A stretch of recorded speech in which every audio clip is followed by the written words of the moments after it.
Matius 10. Penganiayaan yang akan datang dan pengakuan akan Yesus. Lihat, aku mengutus kamu seperti domba ke tengah-tengah serigala. Sebab itu hendaklah kamu cerdik seperti ular dan tulus seperti merpati.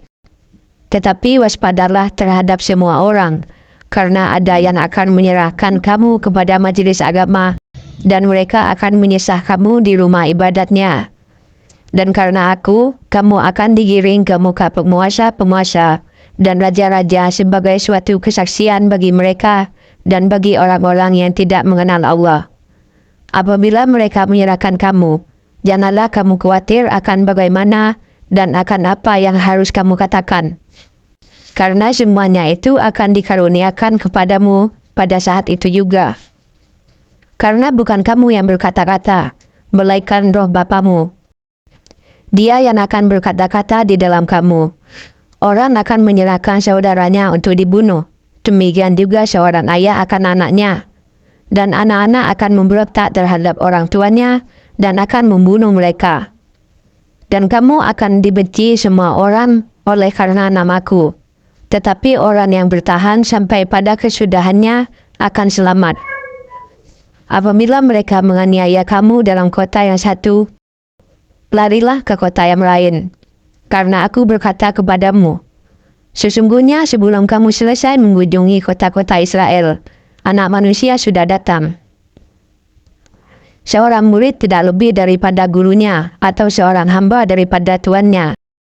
Cukuplah bagi seorang murid jika ia menjadi sama seperti gurunya, dan bagi seorang hamba jika ia menjadi sama seperti tuannya. Jika tuan rumah disebut Beelzebul, apalagi seisi rumahnya. Jadi janganlah kamu takut terhadap mereka, karena tidak ada sesuatu pun yang tertutup, yang tidak akan dibuka, dan tidak ada sesuatu pun yang tersembunyi, yang tidak akan diketahui. Apa yang kukatakan kepadamu dalam gelap, katakanlah itu dalam terang. Dan apa yang dibisikkan ke telingamu, beritakanlah itu dari atas atap rumah. Dan janganlah kamu takut kepada mereka yang dapat membunuh tubuh, tetapi yang tidak berkuasa membunuh jiwa. Takutlah terutama kepada Dia yang berkuasa membinasakan baik jiwa maupun tubuh di dalam neraka. Bukankah burung pipit dijual 2 ekor seduit? Namun seekor pun daripadanya tidak akan jatuh ke bumi di luar kehendak Bapamu. Dan kamu, rambut kepalamu pun terhitung semuanya.